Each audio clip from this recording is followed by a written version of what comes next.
Oh, Papa Dre. Papa Dre. You know that's showing up in our remarks. Papa Dre. Yeah, I had to, when you're two papas together, like, finally, keep yourself younger.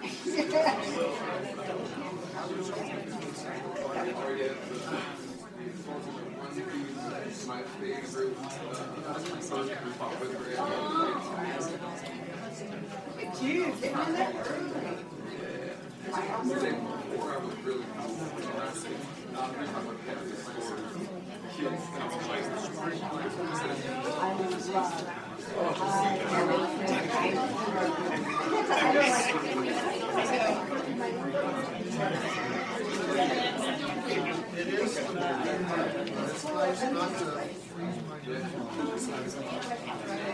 Exactly. Like, well, my son, he's like, I'm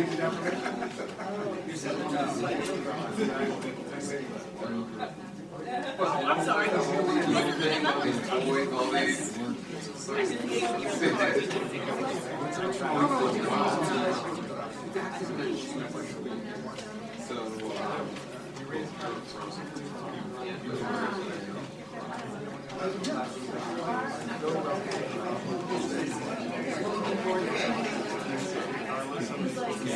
Oh, hi.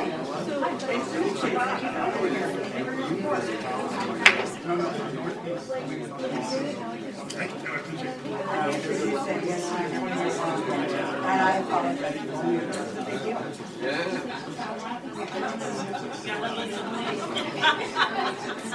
I like that.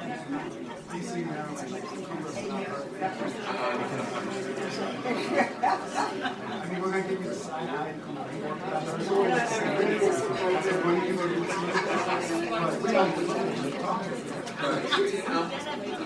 Things are going well right now. I got to talk about Papa Dre. Papa Dre.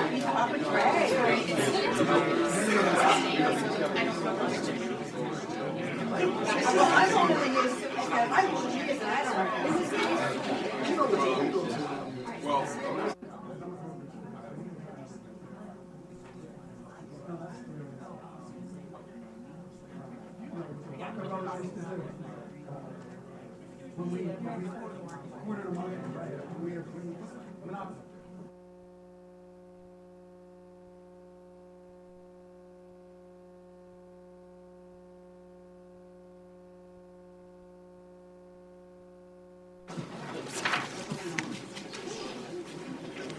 Good afternoon. Okay. Good afternoon. Hi, I'm Cecilia Rouse. I'm the president of the Brookings Institution, and it's an absolute pleasure to welcome you here today. I'm an economist by trade, so let me start with some numbers. So in 2022, our very own Andre Perry, who has a new name, Papa Dre, because he became a grandfather last week, and his team found that homes in Black majority neighborhoods are undervalued by an average of 23%. That's about $48,000 less than similar homes in predominantly non-Black areas. In total, this disparity strips about $156 billion in equity from homeowners in Black neighborhoods. These numbers underscore the scale of the challenge we're facing, but there is reason for hope. Across the country, innovators are developing market and policy-based structural solutions to help restore value to homes in Black communities, and we're here today to celebrate their work. This afternoon, we're excited to announce the Spotlight Innovators of the Valuing Homes in Black Communities Challenge.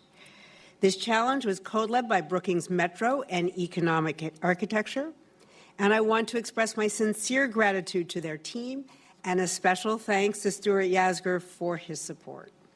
With that, I'll hand things over to Stuart and Andre to announce our Spotlight Innovators. Gentlemen, the floor is yours.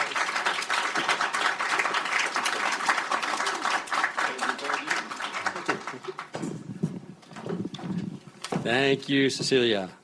Good afternoon, everyone. My name is Stuart Yasgur. I lead economic architecture, and I'd like to thank you all for being here today. Whether you're here in person or you're joining us online, we're grateful that you're here to join us for the announcement of the 2025 Valuing Homes in Black Communities, Spotlight Innovators. The Valuing Homes in Black Communities initiative has been a long-term, multi-year partnership between economic architecture and Brookings, especially the Center for Community Uplift here at Brookings. I just want to take a moment to say thank you to Andre and his team, especially Anthony Fiano, and especially more recently Phoebe Copeland for remarkable work on this. And just a quick moment to say thank you also to members of the economic architecture team, especially Jennifer Vogt, Devaney Smith, and Lisa J. Cox, who have kind of worked tirelessly to make this all a reality. So thank you so much for everything you've done. As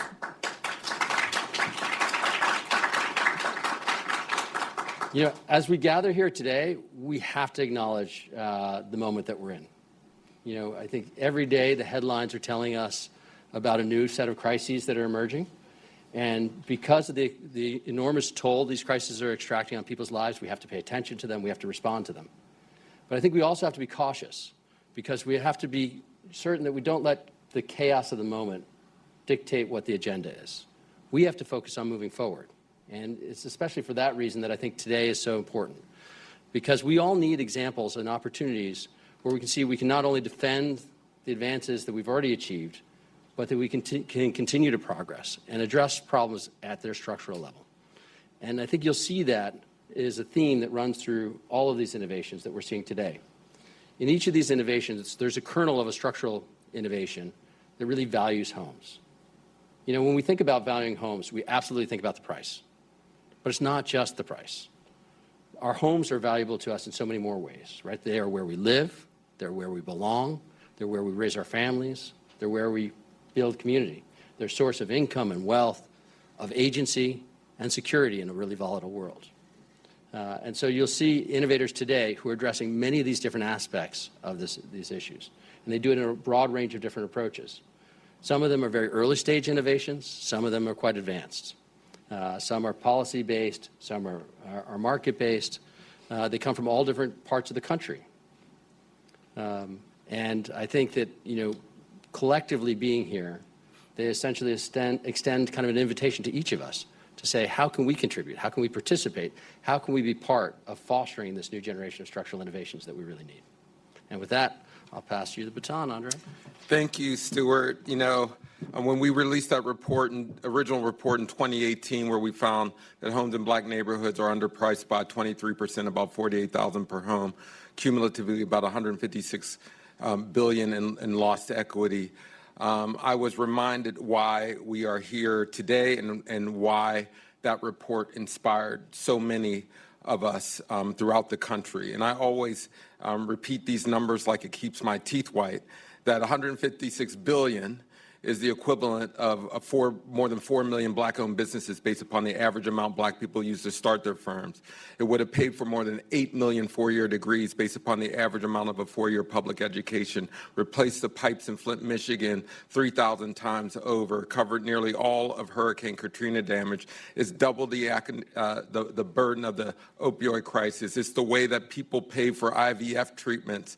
It's the way people, if you're running for public office, you draw down the equity in your home. It's the way people climb proverbial economic and social ladders. They say that necessity is the mother of invention.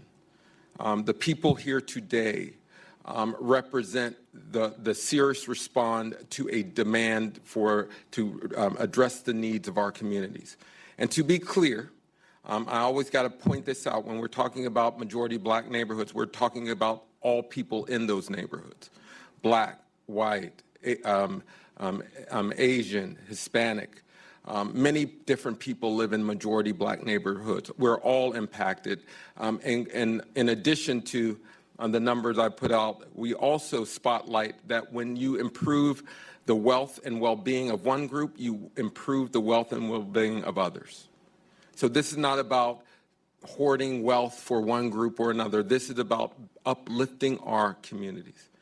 So there's a seriousness here that we need to uphold, but I also just want to have a good time, right? Because these innovators represent what is happening all throughout the United States. People have a focused agenda, and housing is a part of that.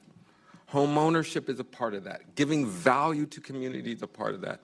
So I just want to thank Stuart. He's been a friend and a colleague that has brought together all of you here today. But I can't tell you the hundreds of people that have reached out over the last few years. It's just an honor to be here with you and to give out some loot. You know that. So let's get down to the business. I think we're going here. Yes.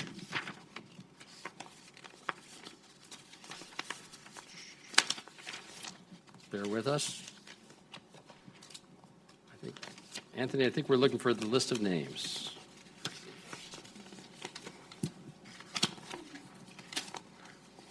There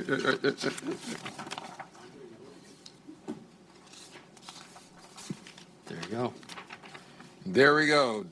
Drum roll, please. The 2025 Valuing Homes in Black Communities Spotlight Innovators. You get it going. No, well, I'll do that one because there you go. Sean Nesbitt, Florida Housing Coalition. Kat Gogenauer, Maryland Department of Housing and Community Development. Doug Ryan, Grounded Solutions Network. Gabe Ewing Del Rio, Homeownership Council. John Haynes, the Community Investment Trust. Junia Howe, Eureka. Kyle Camruz, Bonus Homes. Marcus Martin, Homium. Tamara Knox, Frolic. And last but not least, Vernon J., Equity Coin. So at this time, we're going to have a series of flash panels, and I'm going to bring up the first flash panel of Kat, Gabe, and Junia of Eureka.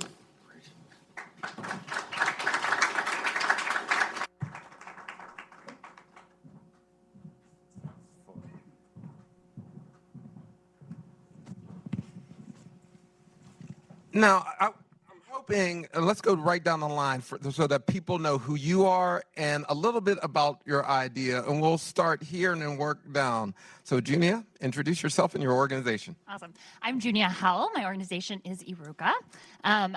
Just for a little bit of background, a little bit of context, I actually, like Dr. Perry, have been studying appraisals for a while. I'm an academic by training, and so I came to this problem looking at the actual, how do we actually value houses? A very academic specific question. And as I studied that more and looked at that more, of course, there's lots of ways that we can tweak it and look at it. But I came to the conclusion that at its root, the main way that we decide how much a house is valued, which generally, if we were going to be specific, it's called the sales comparison approach. Even if you heard that term, you probably are familiar with the idea of comparing the value of one house to similar comps. You've probably heard that word before. And I realized in studying the history and the manifestation of that approach has a lot of racist settler colonial understandings in it. It was literally created by eugenicists, and it literally perpetuates those things. And so what I am trying to do, and the work at our organization is doing, is saying we need to start over. We need a different approach. And that's both an innovation theoretically and how we think about those values, and actually technically. And so the innovation is thinking radically differently about how do we value, like Stuart was saying, the houses are valued not just because of the price, but because of what we live and can do in them. So how do we match that price to what we actually use those for? And then how can we do that really technically by detailing exactly what we use those houses for, what is the roof for, what is the ceiling for, and how does that help us understand the value that we actually share in those spaces? Gabe, tell us about your innovation for structural change. So Gabe Ewing Del Rio, and I'm with Homeownership Council of America. We are a national nonprofit organization. We actually fund and run our organization as a social enterprise, so we're behind a lot of special purpose credit. We provide technical assistance to lenders around the country. And what we did in our innovation is we said, how would we apply that to down payment assistance, knowing that that is a massive barrier to home ownership, the lack of generational wealth that exists in communities of color, and special purpose allows you to target those communities. So how would we apply that? and how would we take that innovation nationally and be able to, as a nonprofit, support down payment assistance in any and every market? How do we remove the barriers that lenders have in operationalizing these programs? If you think about it, there are thousands of down payment assistance programs, but they're very local, and they're also tied to low income. And so when you look at a lot of places in affordability, low income cannot afford the homes there. So if that's the only source that a person of color has to achieve down payment, then they've been shut out if they're earning 100%, the median income, right? And so often it's a median income earner or a slightly above median income earner who has not had that chance to build generational wealth, does not have someone in their family that they can go to say, can you help me out with another $5,000, $10,000 to help me buy this first home? They don't have that access. So how do we make sure that you've got that access, and how do we most efficiently deliver it anywhere in the country where folks are buying? And that's what we figured out. We work through banks. We have a loan product and a grant program. We work with banks, independent mortgage banks, you name it. Anyone who's a mortgage lender can facilitate this process. And we also are causing a greater return on investment for those that are giving money into these programs. So right now, just to give you an example, for a bank partner, we've doubled their CRA credit. We've got 90% double HMDA CRA, which means that you're achieving both fair lending and affordability goals. And so that's the kind of solution that we brought to market. It's easy to put out there, and we're rolling it out nationally now. Now, Kat, you represent state government, which gets to the heart of policy and structural change. Tell us about your idea. Happy to. Good afternoon, everyone. I'm Kat Gogenauer, Assistant Secretary at Maryland's Department of Housing Community Development. It's the newest division at the state, and we are honored to stand up and implement the Just Communities Act, which was signed into law by Governor Moore April 25th, 2024. It is a big departure from the way policies and laws have been created in the past. It is specifically meant to right the wrongs of the past.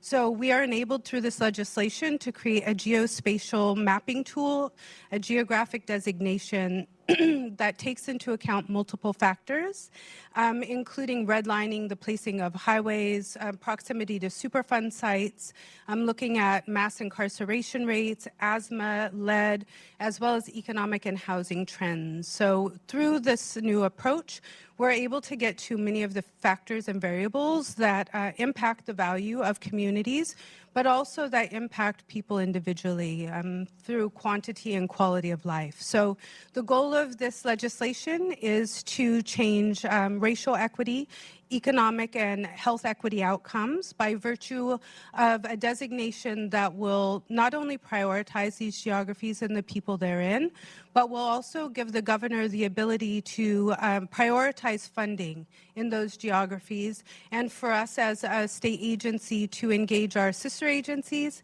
also thinking about what kind of initiatives, policies, and services already exist, but to ensure that we are mobilizing residents in those communities to become solutionaries, architects of the solutions they need to see in their communities, using a place-based strategy, but also thinking about placekeeping. We have a lot of communities that already hold assets, but to the point of this panel, many of them are not worth what they are meant to be worth. So we want to help people realize those, hold on to those, but also build holistic and full communities for thriving. Now, Gabe, I want to ask you, what does success look like? There are a lot of great ideas out there. Not all of them will come to fruition. What will enable your idea and others to actually bear fruit in the environment, in the marketplace? I mean, it takes making an investment. When we're creating down payment assistance programs, those are dollars we're putting out there with very little return. Sometimes it's a grant, sometimes it's a loan over time with no interest. So it depends, but the biggest barrier is getting that capital in the door. So that's why our our solution focuses on the problems that lenders face, because lenders actually do have this capital. There are many times when a transaction can actually fund enough for a lender to make these forward investments in their consumer set. And lenders are more and more, if you look at the growth market for mortgage, 77% of household formation between now and the end of the decade will come from communities of color. So household formation is the #1 driver to home ownership. And that means that if you're a mortgage lender and you're not in this space, you may not be relevant at the end of the decade. This is where the growth market is. And so if you're going to reach that market, you've got to overcome the problems that that market faces. And that's exactly what special purpose credit does. It's meant to meet people where they are. It's meant to overcome specific barriers that we can see statistically and through the data that are faced by that population. And success at really what success looks like is reaching parity. It's eliminating the homeownership gaps that we see racially and achieving that parity in the country. And that means wealth for communities. I'm just going to ask you to respond briefly to this, because there are lots of people who qualify for a loan but simply don't have the down payment to do so. Can just very briefly explain that out, and how does that happen for folks who are low wealth? Sure. So if you can actually buy a home with as little as 3% down. Most people don't know that. Most people think of the 20% down that you need, right? And the truth is that if we can just solve for 3% of the purchase price, we can convert many, many renters into homeowners. There is a very large group of median income earners that don't have access to that wealth. Like DeAndre in our video, who works for Microsoft, has a 401k, has a master's degree, has done everything right, but he's the first generation homeowner in his family. He has no one that he can go to and ask for that little bit of help.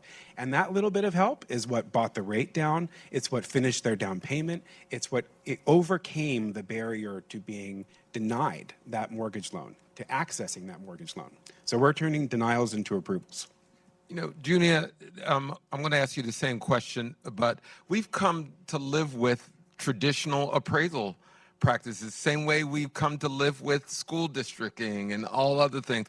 What will it take for your organization to really scale and grow? Yeah. I don't know if that was the same question. I was sitting here thinking of an answer to that question, and you threw me another. I want to start with what success looks like, and then I'll say how I'm going to get there. Okay. Because as I was listening to Gabe over here talk, and you were talking then at the end of parity, and that's where my head was, where for me, actually, I was using this analogy yesterday talking to someone that I'm someone if I'm going somewhere, like today I walked from Union Station, I don't like looking at the map. I don't like having a phone tell me directions. That's actually freaks me out. I know I'm weird. I like to know where the sun is and where I'm going, and I try to head towards there. And for me, that's comforting. And that does not need to be everyone, obviously. I'm well aware of that. But for me, I like looking up the sun of where I'm going with this organization, with plans. And where the sun is for me is a place of equity, is a place where everyone can thrive, no matter who you are, no matter where you live.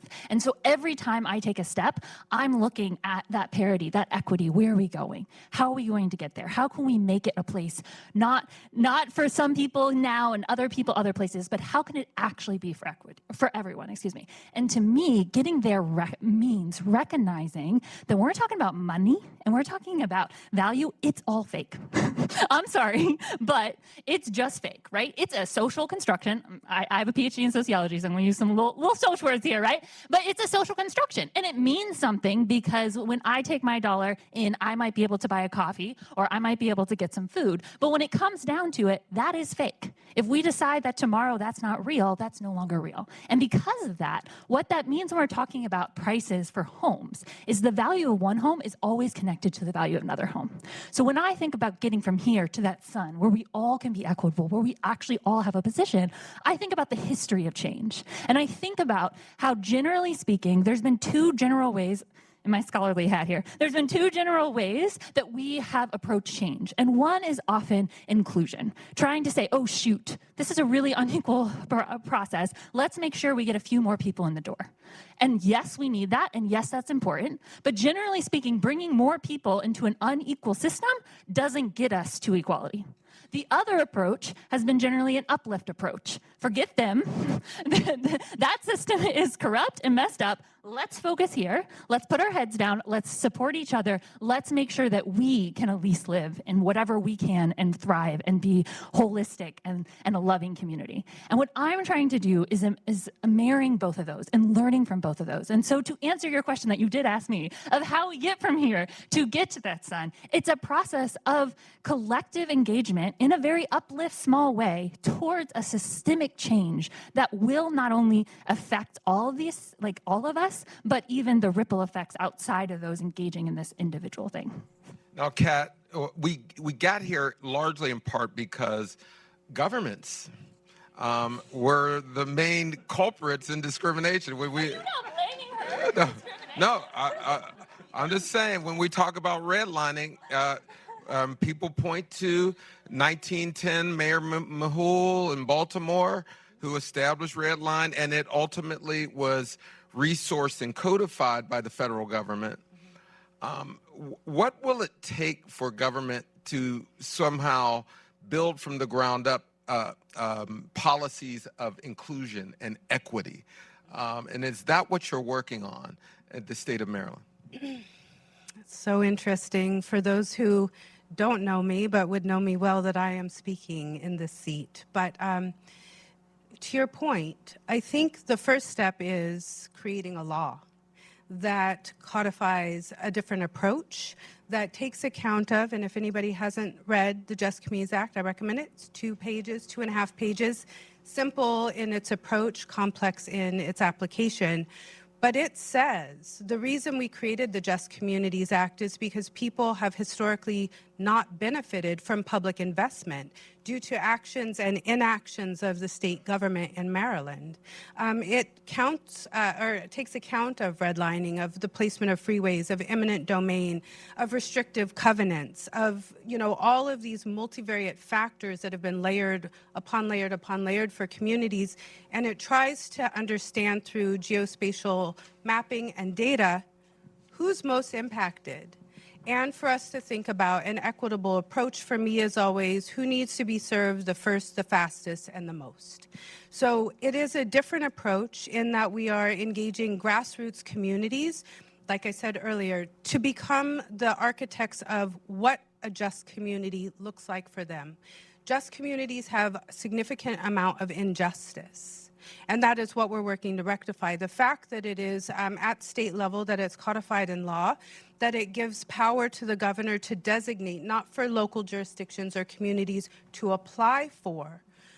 It gives a different sense of power that the state is actually working alongside communities for grassroots to grass tops restructuring of society. It's an experiment, so I'm going to say that. But I have not seen, and I know there is not a comparator. This is a first of its kind in the nation approach to thinking about how the public sector can really catch up to the 21st century, to understand its role in all of these inequities and think about not just how do we get right with this, but to experiment with the people most impacted and say, we are committing to this starting on July 1st, 2025, when we roll out the first designations, and it will signal to the private sector, which to your point, Andre, it wasn't only the government, it was also the private sector working in public-private partnership, also philanthropy, thinking really about nonprofits. How do we shift the behavior and the practices of these institutions, for me, is what structural change is about. And a legal approach is, in my opinion, more powerful than a policy approach in that it is more enshrined, and it will take more. It will take more to ensure its success, but it would also take more to roll it back. Well, that was great. We're going to move on to the next panel, but in short, I just wanted to say that it will take a grouping of market-based as well as policy solutions to end this problem. So I just want to have you thank Kat Goggenauer, Gabe Ewing Del Rio, and Junia Howe for their wonderful presentations. At this time, I'd like to bring out my colleague, Rob, to present the next panel.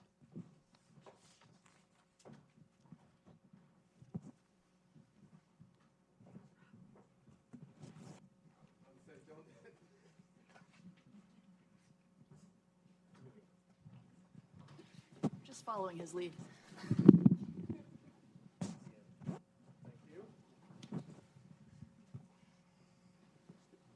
Just direct me where they want me to sit.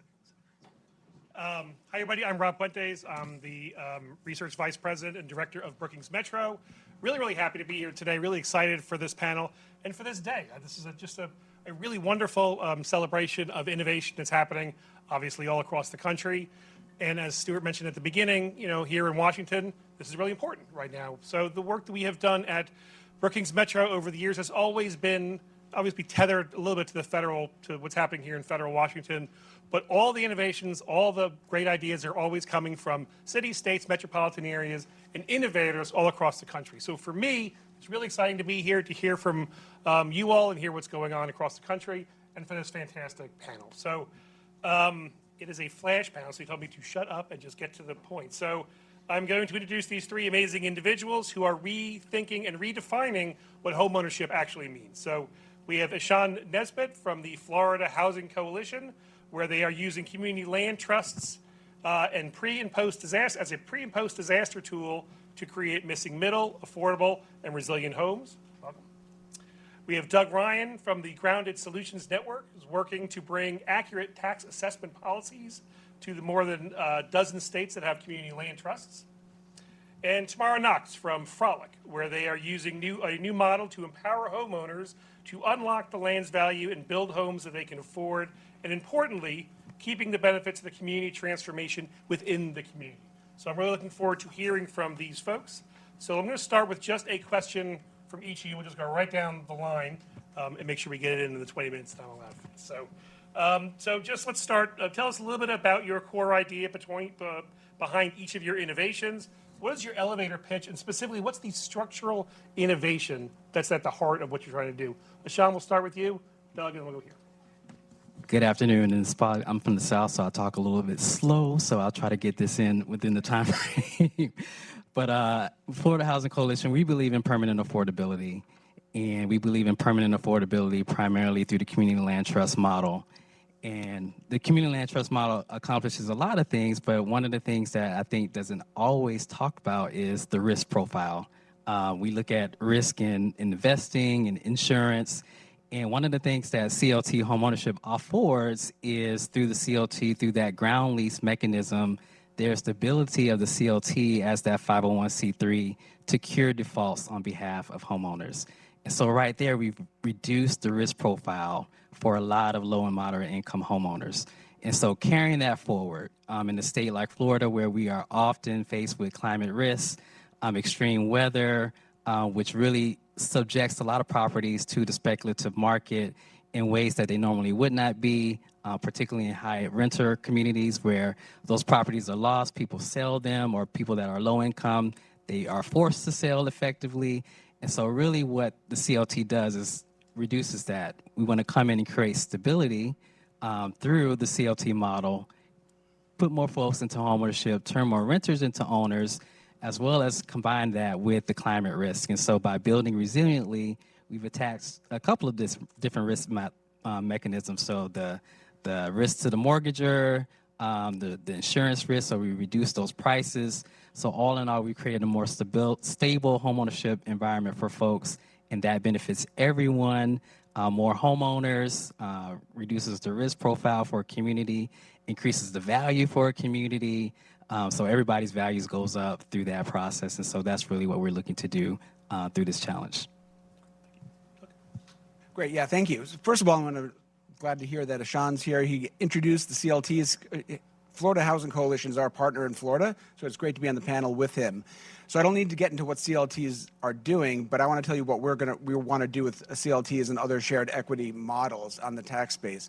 So property taxes are structural. They are the foundation of the financial system for most localities and many states. So we want to talk about that. So addressing the inequities in how we assess properties is fundamental to doing two things. One is advancing homeownership and advancing homeownership for people of color, particularly Black future homeowners, and two, making sure that tax treatment is equitable in our communities. That's really fundamental.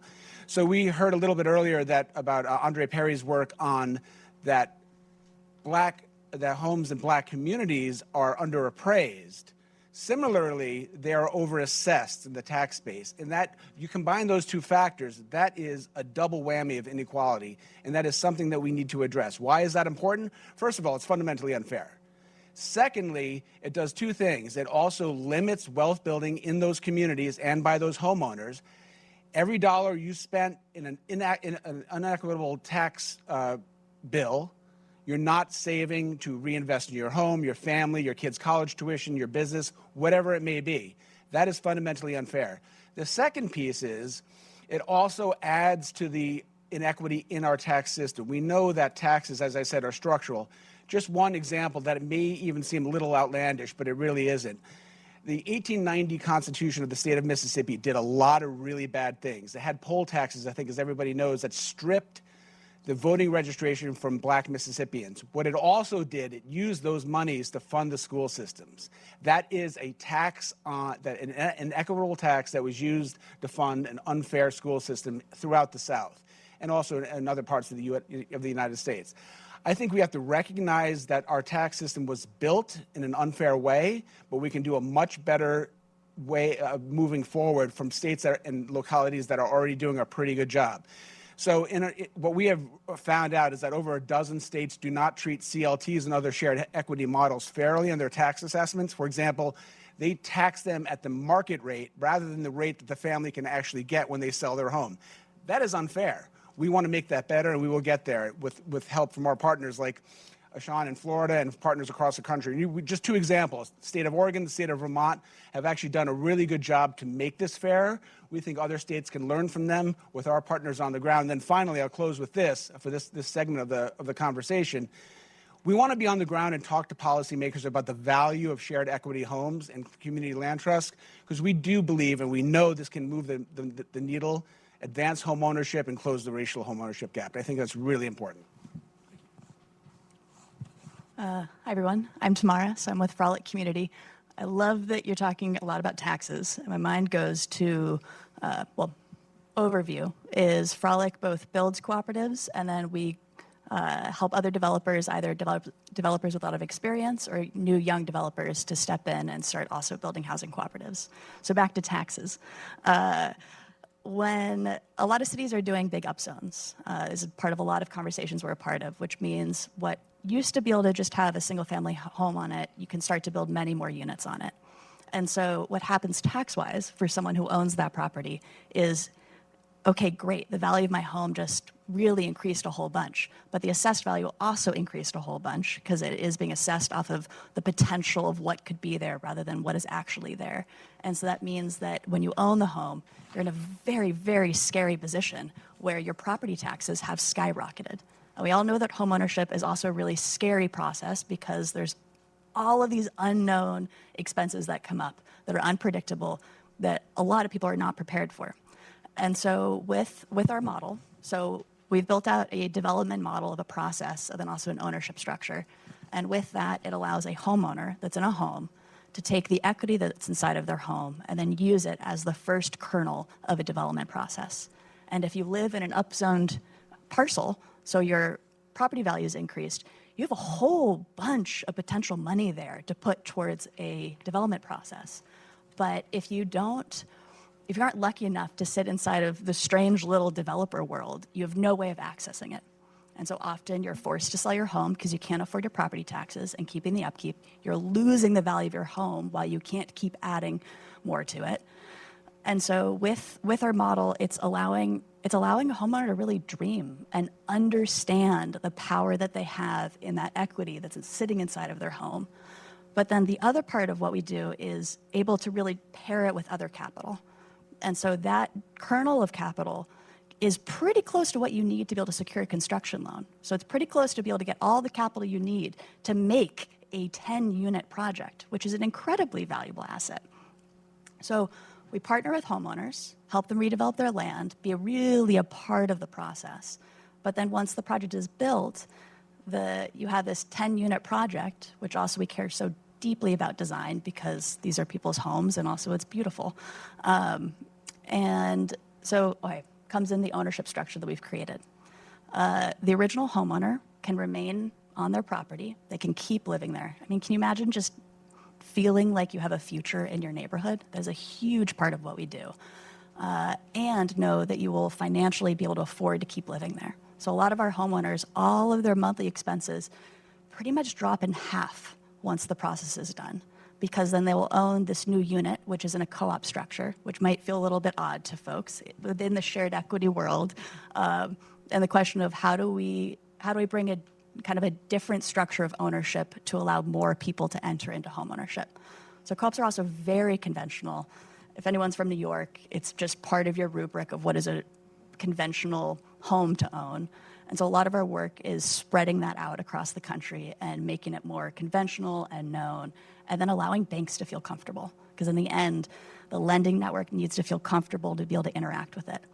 And so with the ownership structure that we have, we're all talking about down payments and how to help more people enter into homeownership and what that means both for financial security in the long run, just emotional security of being in your neighborhood, but then also being able to build wealth. So our down payments are quite low. And then, so about $10,000 to $40,000 would be the down payments to buy a home in our projects. And often that's pretty close to what it would cost to move in the rental market. And then over time, your monthly expenses are really thoughtful. So in our world, it's really thinking about the financing, but thinking about it in a long time sense and thinking about not just the moment that the project is built, but what happens 5, 10, 30 years down the line, and making sure that not only the people that are there right now that move in are able to stay there comfortably, but then they're able to also sell their homes, make money, build wealth, and the people coming in are also in a kind, good situation. So easy. You're trying to change the whole traditional development model. It's great. Yeah. So when was the aha moment? When were you like, as going through this work, you're like, this is what the structural innovation I need to work on, and that you really got something here? When did that moment hit? I want to ask the same question to everyone. We'll start you. There's a couple different pieces come to mind. I would say National Co-op Bank is one of the leading lenders in co-ops, and I think seeing the degree in which they believed in what we were doing and saw this, they have so many people come to them and say, I want to build a co-op, I want to build a co-op. I think any lender that works with co-ops receives this, but they're not trained and they don't know how to help. Like, that is not what they're there to do. They're there to lend in a safe way. And I think for me, part of it was seeing them see the potential and the fact that there's all this money in the market that is looking for places to put it. And there are so many people who have solid middle income salaries that are trustworthy. But as we've been hearing from different people, just their parents or their grandparents were not lucky enough to own a home, so they can't get that down payment. So for me, seeing the thirst from the banking industry for this and that it opening up the market.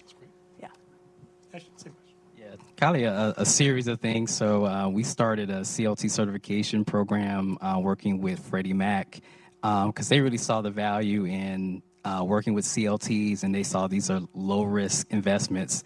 The problem was everyone was kind of doing their own thing out there, so they really needed to standardize it. So we worked together to create some standards that all CLTs can follow in order to make sure those loans can be sold to Freddie Mac. And that then opened up a lot of more opportunity for folks to get better loans to purchase and get into home ownership. But a couple of things that happened alongside that, we had some hurricanes. You guys know about that. Going back to 2017, and so we worked with a group of philanthropists down in the Florida Keys. A lot of the low-income workforce was living in mobile homes in the Florida Keys. And so their homes were wiped out. And that opened the door for speculators to come in and to buy those properties. And so those philanthropists said, our economy is going to fall apart if our workforce can't have a place to live. So they started individually taking their own wealth to buy those lots and put them into trust. And we worked with them to form a CLT on which that they built some more resilient. They raised them up, built it with structural insulated panels. If you know anything about construction, it's basically combining everything in a wall into one piece and building it that way, but that was better. So it created a more resilient structure. So that was a rental activity. So how could we take that and apply it to home ownership? And so, that was really one thing. And one other thing was there's a community in Florida called Badcock Ranch.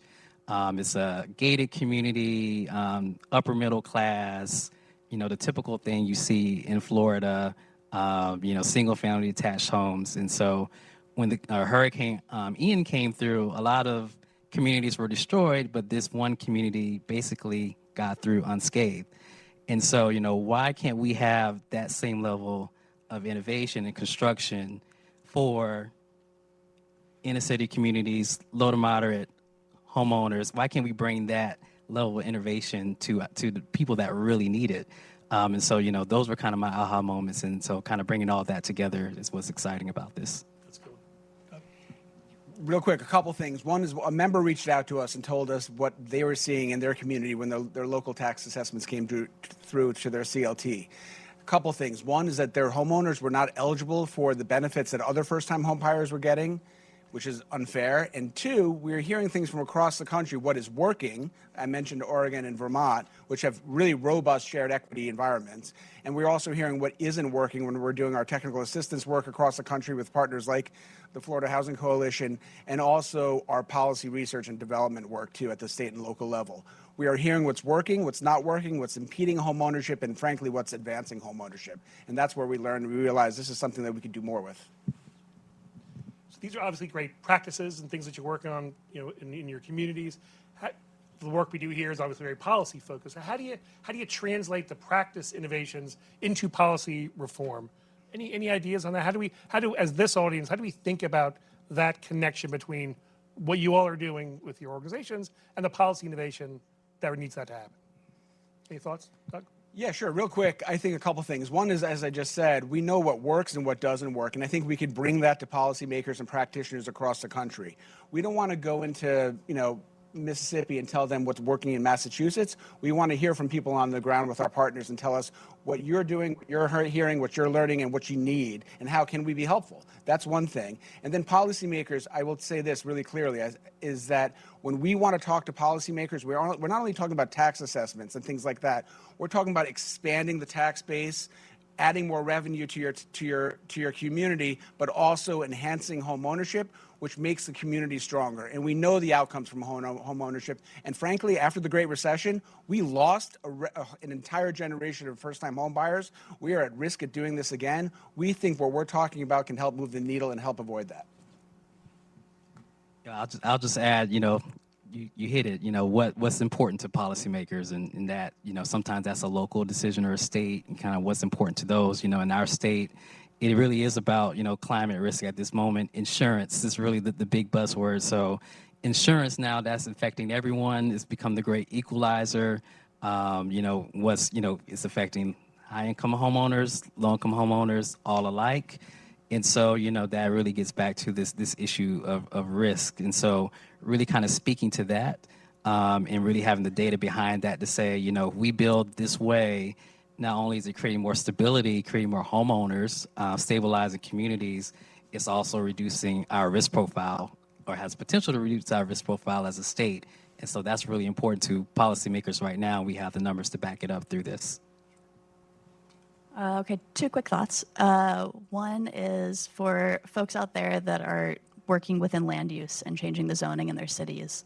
I incredibly urge you and plead you to think about what is the environment of developers currently within your city that can make projects happen.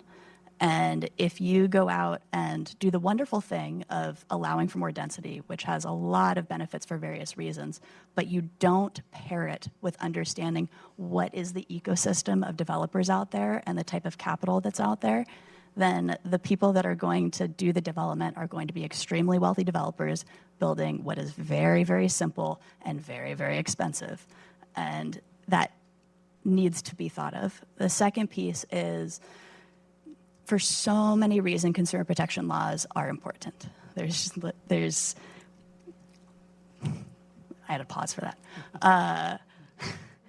Folks that are engaged with them, I also urge you and plead you to think about how you can create nuance within pieces of the policies.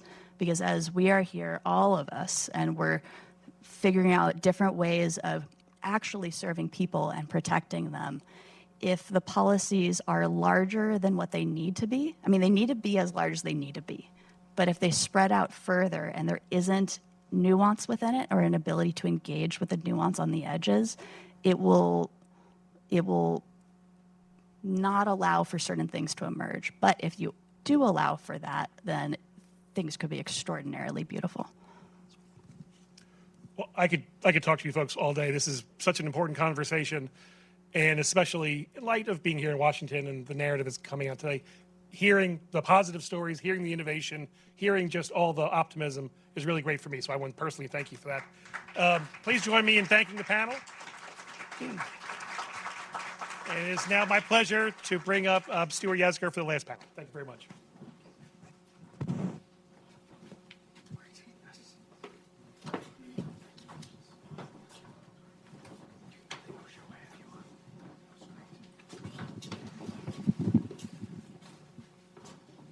Great. Hello, everyone.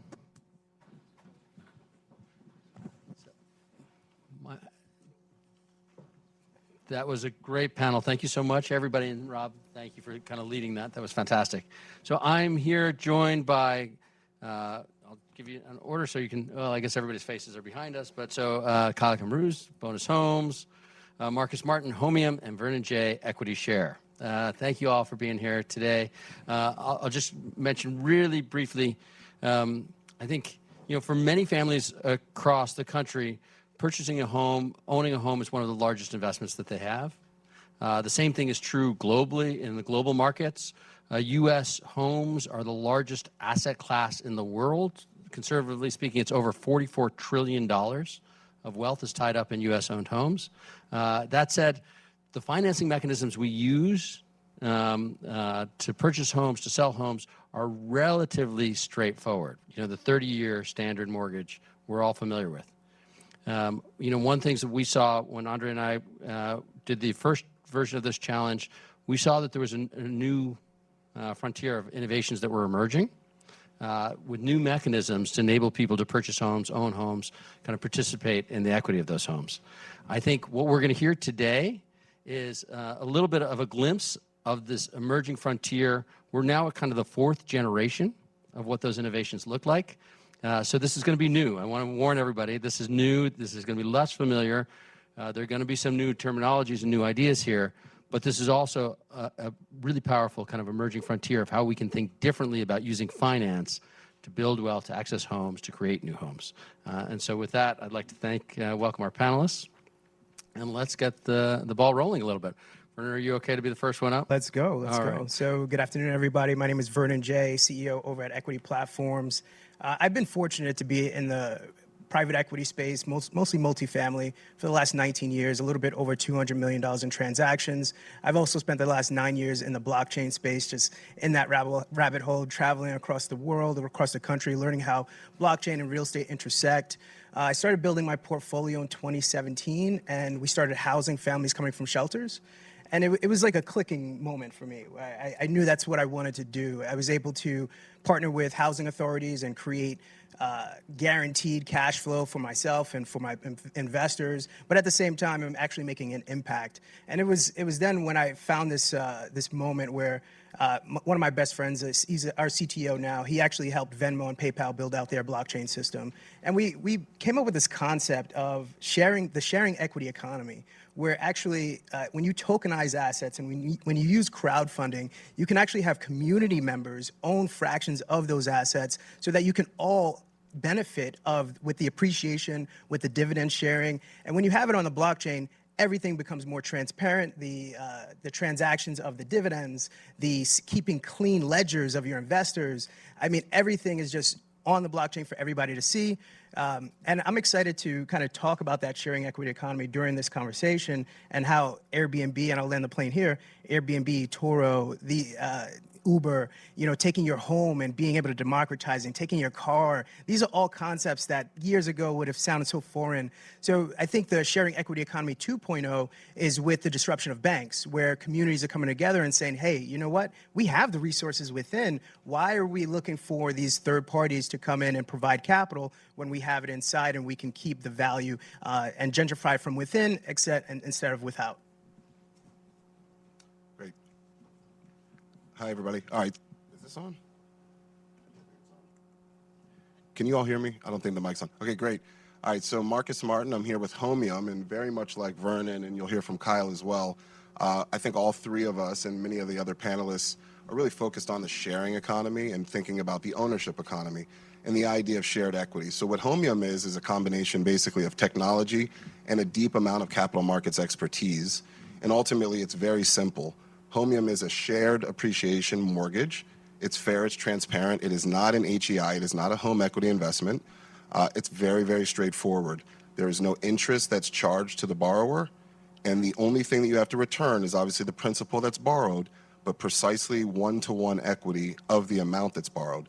So again, very simply, $200,000 home purchase price, you need to borrow $20,000.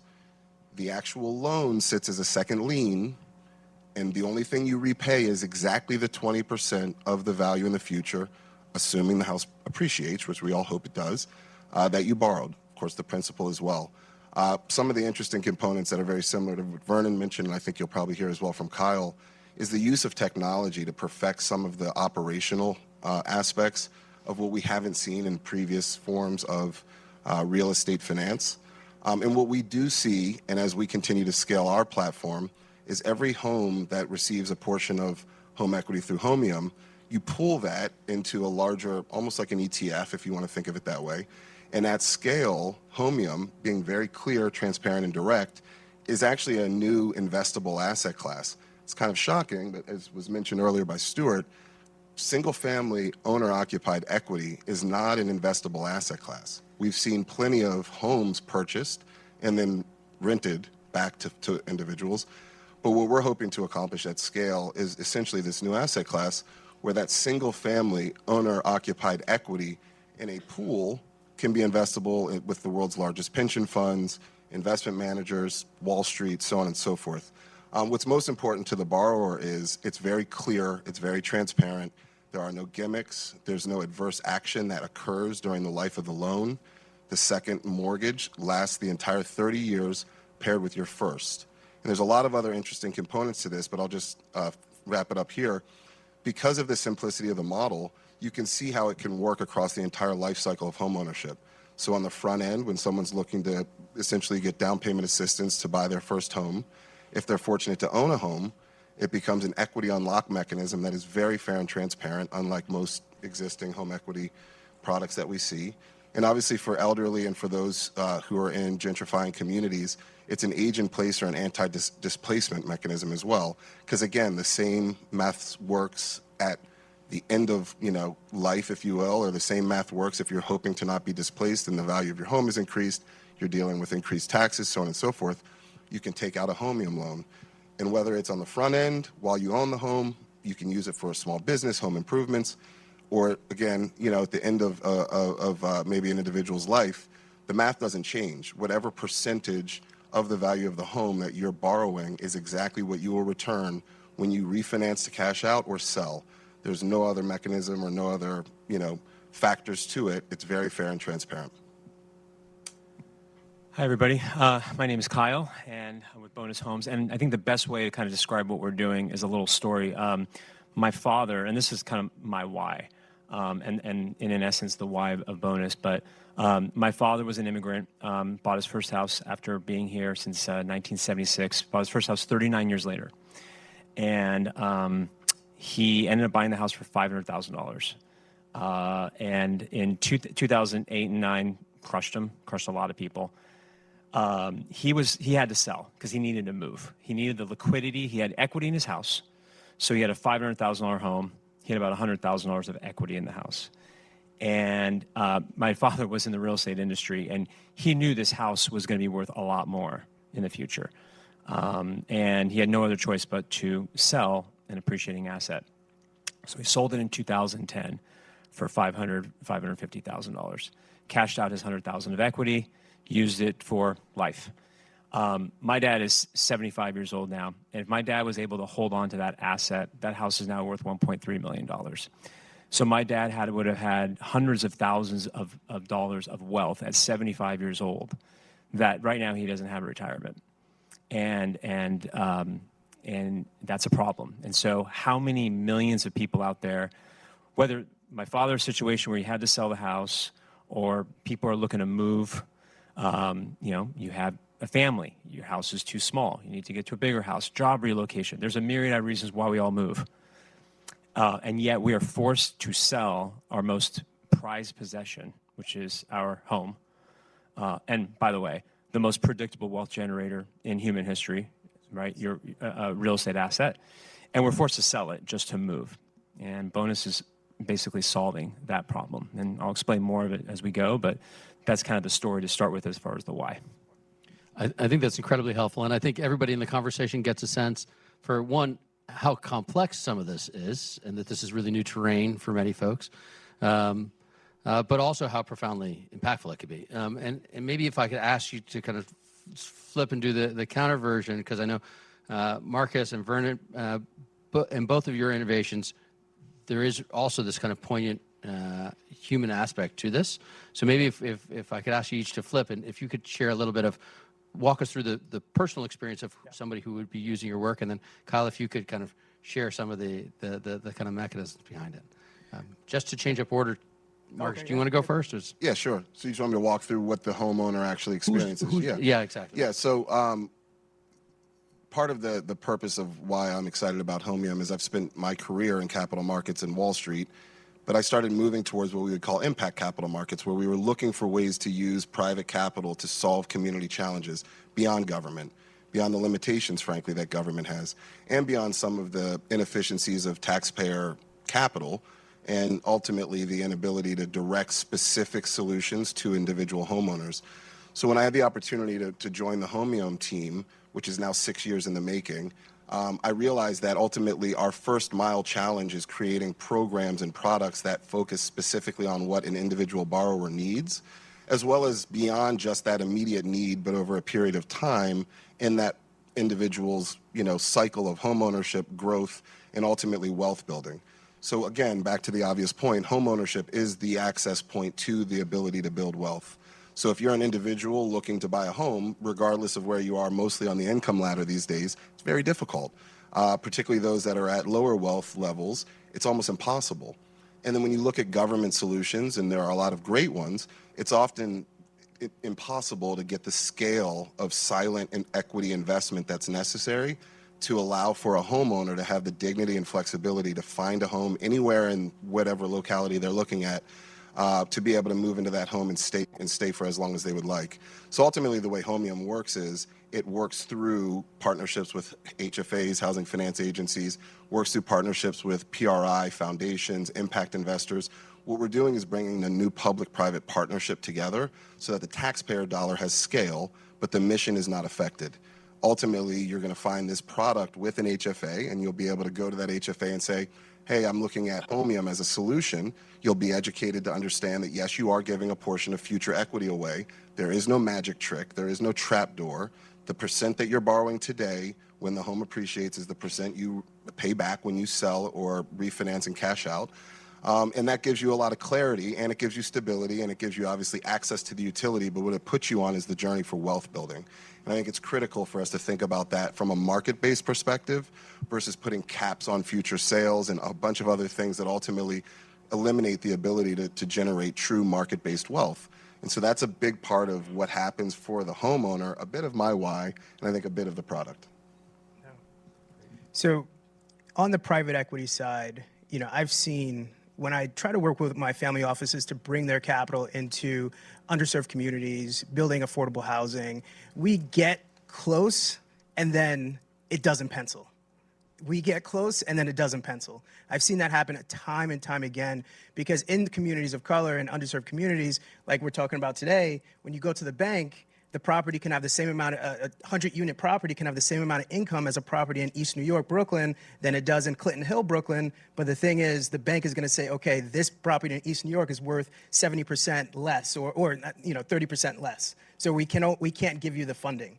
So I've seen that. And then I've also seen institutional players, large companies owning the majority of assets in underserved communities. And I'm talking about big companies. I think those are fundamentally wrong, right? That's fundamentally wrong thing. So what we're doing at Equity Share is creating a model where if you live in a community and you see a $250 million development taking place, you're not just a cog in the wheel. You can actually take ownership. You can say, look, I could put $1,000 into that and own it and own a piece of the equity that's going to increase. And when you do that with using crowdfunding, for Equity Share, we're focused on the community developer. So if you look at the Uber model, Uber's main customer is the driver. The end user is the one who benefits from not having the monopoly of taxi commissions and mafia-driven organizations having, the say in what car you drive, right? So same with that. If you take the model and you apply it to Equity Share, our drivers are community developers, diverse community developers who are, because of interest rates getting high, because of construction costs skyrocketing, because of banks tightening and saying, we're not lending in that community. It's happened to me. I know what that's like. I know what that feels like. It's not a fun thing. And the thing is, you don't want to sue because you don't have the time or capacity because you have business to take care of. So we need other options besides banks. And that's what I think everybody on the panel here is discussing, which is having an alternative from these monopolies who have had such a grasp on the capital. And now that we can have crowdfunding with Obama's Jobs era, the Jobs Act from Obama's era, where we can help community developers raise $5 million annually. So it's a perpetual thing. Every year we can help you raise that capital. And then we can have your investors on the blockchain using our Equity Share system so that it's all simple and easy to maneuver. When you're thinking about FINRA, the SEC, all of that is coded into our smart contract. So it keeps you compliant. It keeps you, going, and it gives you that alternative. So. All right, so now kind of a deep dive into the product. I'm a storyteller, so I'll just give you guys an example to kind of walk through. So an actual, we call them bonus members every time we have a customer because it is a partnership in what we're doing. So in 2022, we did a batch of homes as we started testing this new financial instrument. And I'll just name this customer. Her name is Edith. She was looking to move. She wanted to move across the country. She lived in Phoenix, Arizona. She had a $400,000 home. Her agent heard about it through word of mouth. At that time, no one knew about us. So the agent said, "Oh, this sounds interesting." And instead of selling the home, she ended up bonusing the house. And here's how it worked. So the home was worth $400,000. Edith owed she had about $250,000 mortgage, and she had an interest rate of 3%. Now that's important. So she has $150,000 of equity, right? So we cash her out of $150,000 of equity, just as if she sold it. It's like a cash offer. She got the cash within less than 2 weeks. So didn't have to show the house. It was listed, but then the agent was like, well, and the agent gets paid. Well, I can go ahead and homeowner doesn't have to leave the house and wait for someone to walk through it and all that kind of stuff. The uncertainty of selling a home, that long process. So cash offer, $150,000, gave it to her. No payment, no interest rate. It's an investment. It's not a loan. She moved out, moved on with her life. What she did, it's up to her. That $150,000 is her money. Now that's her equity. Bonus, in that case now, by the way, she still owns the property. So what we did for Edith is we turned this house into an investment, into an asset. She's now building a portfolio, okay? The beautiful thing about this is she never has to pay another dime on that house ever again. And what Bonus does is we manage that property, okay? We turn it into a rental property. We manage it on her behalf. We take care of every expense, okay? So we're going to rent it out. If a tenant misses a payment, that's on Bonus. Leaky roof, refrigerator needs repair, homeowner never touches a thing. No risk to the homeowner in the sense of having to come up with surprise costs and whatnot. Bonus is now managing this asset, kind of like a financial advisor, managing your stocks and your bonds. Bonus has been now managing this property in 2025. So we did this, I think, around September or October of 2022. So now 2.5 years we've managed this property so far. We've had tenants come in.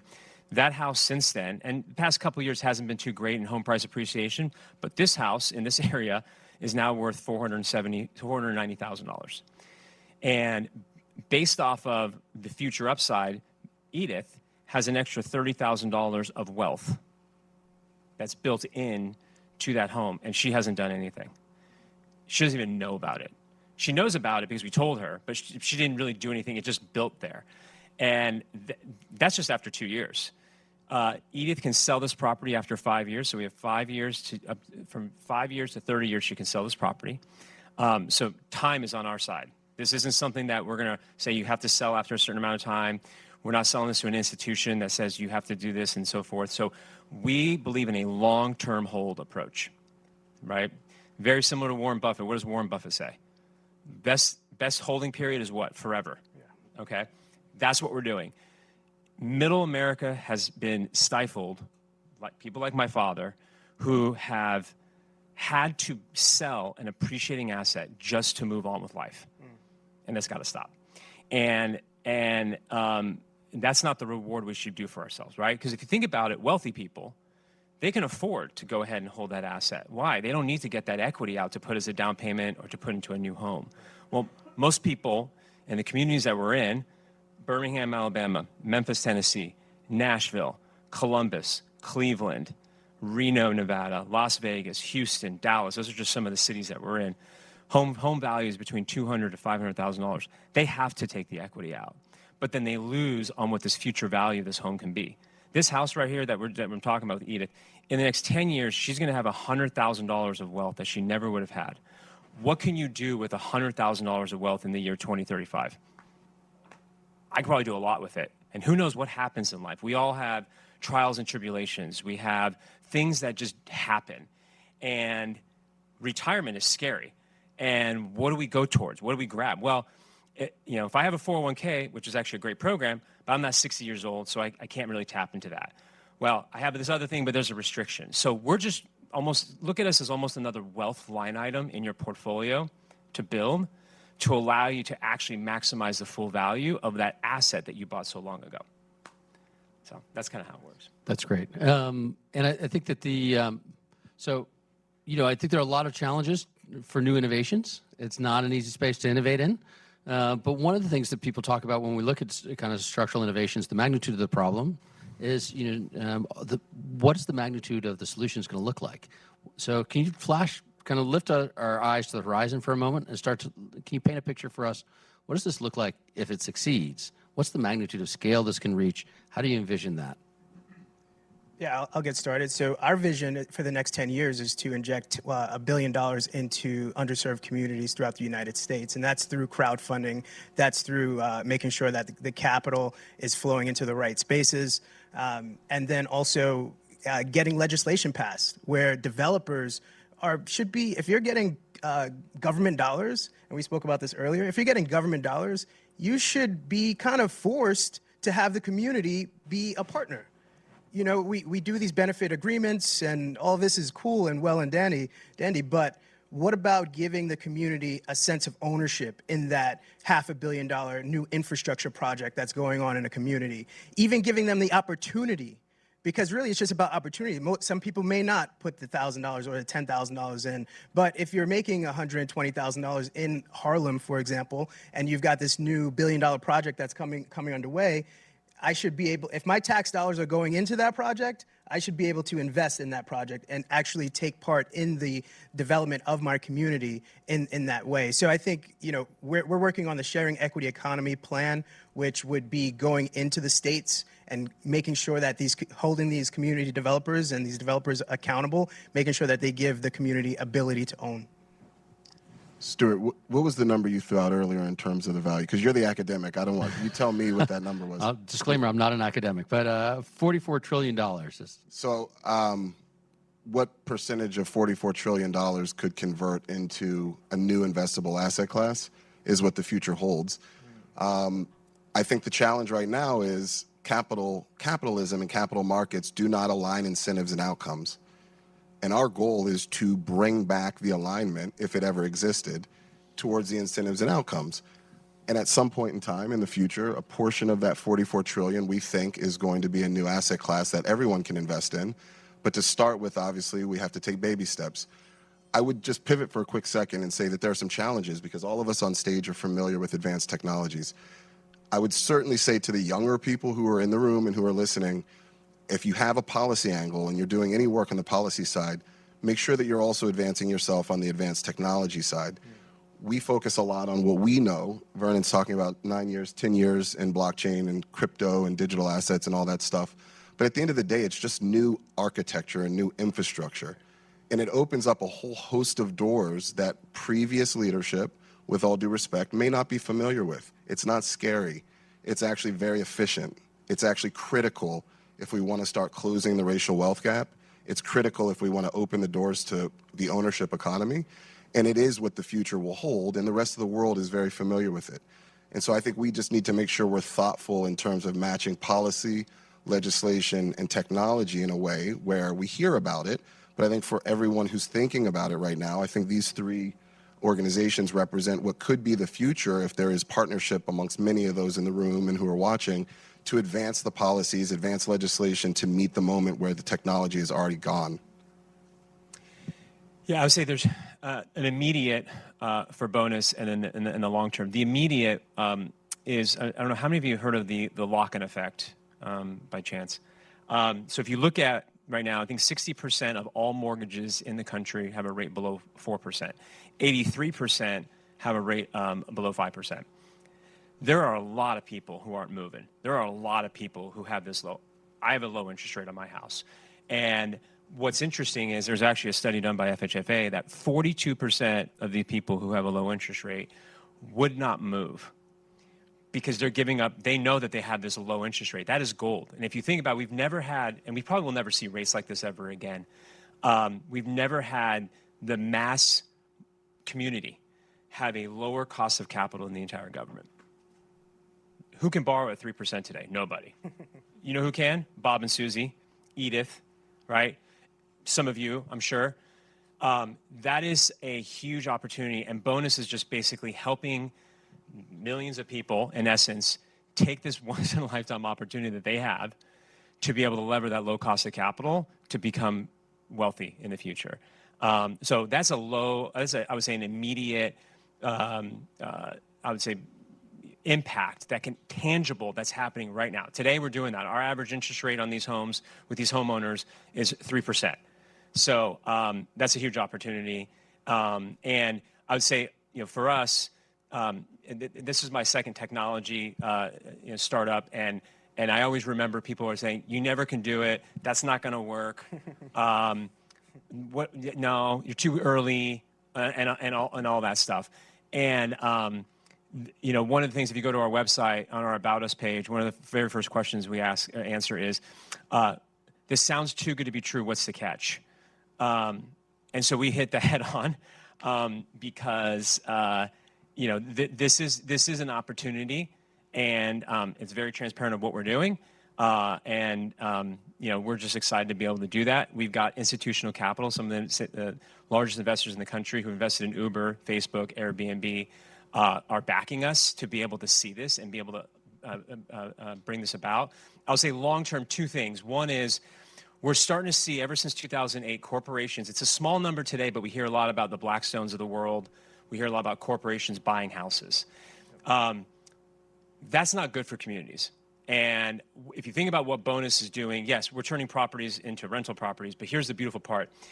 Edith owns that property, not bonus. We don't own it.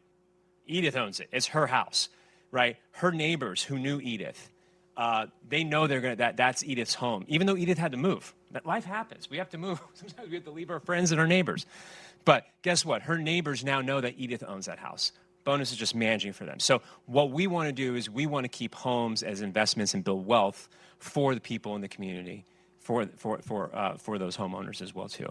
And the last thing is, as far as the impact, again, if you go to our website, one of the things that we did with just 50,000 families out there, just 50,000 homes, on an average of $100,000 to $200,000 of wealth created, new wealth, not the money that they have today that we're going to cash them out, new wealth 5, 10, 15 years from now, which isn't just some pie in the sky numbers, actual factual data that home prices in these areas will go up. Can't time it, but we know between 5, 10, 15, 20 years, Edith is going to have another $100,000 to $200,000 of wealth. Multiply that by just 50,000 homeowners, that's $10 billion coming back into the local communities, coming back into those communities as well, too. So that's just the immediate impact, long-term impact that we're trying to shoot for. That is incredible. Well, with that, we're going to have to end this panel, and please join me in thanking each of our panelists. And before you go anywhere, we have to make one quick change, is we did not do the picture. So we need to invite all the Spotlight Innovators for the Valuing Homes in Black Communities Challenge to please come join us on stage for one quick photo.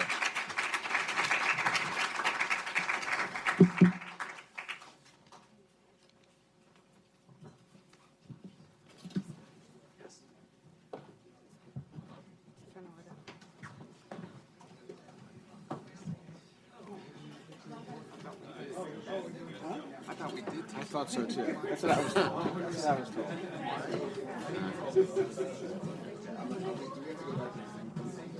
No, you don't. You're good.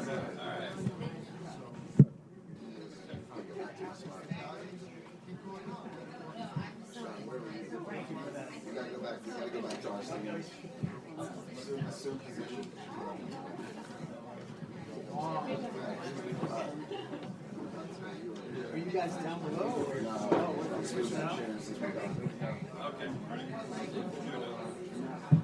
All right, everybody look this way, please.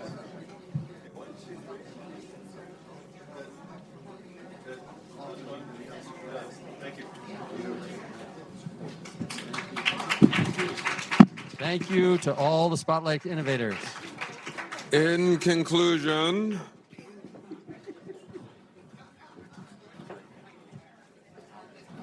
Really quick. yep, go for it. Great. So, thank you to all the innovators. Thank you all for having joined us. I think today's conversation is remarkable. We got to see compelling new restorative opportunities to think differently about how we address the history. We've seen new approaches to rethink ownership, and of course, an entirely new frontier of how we think about financing in this space. I think in the current context, we see that there are concrete opportunities for each of us to engage, to participate. Whether we're individuals, thought leaders, policymakers, think tankers, funders, investors, whatever role we play, there's opportunities for us to contribute here today.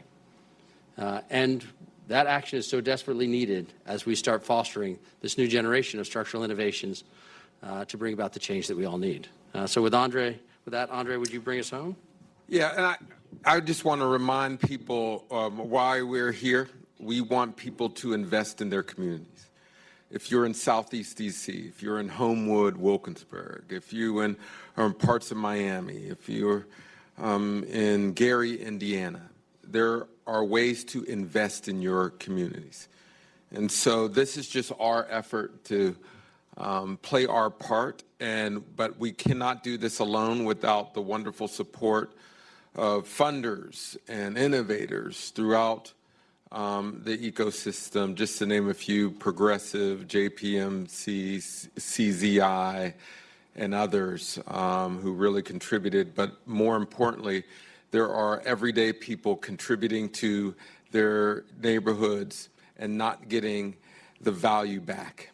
And so our goal is to restore the value that's been extracted by racism, and we will continue to fight for everyone. So with that said, thank you for coming, and we look forward to the next round. Thank you. Thank you.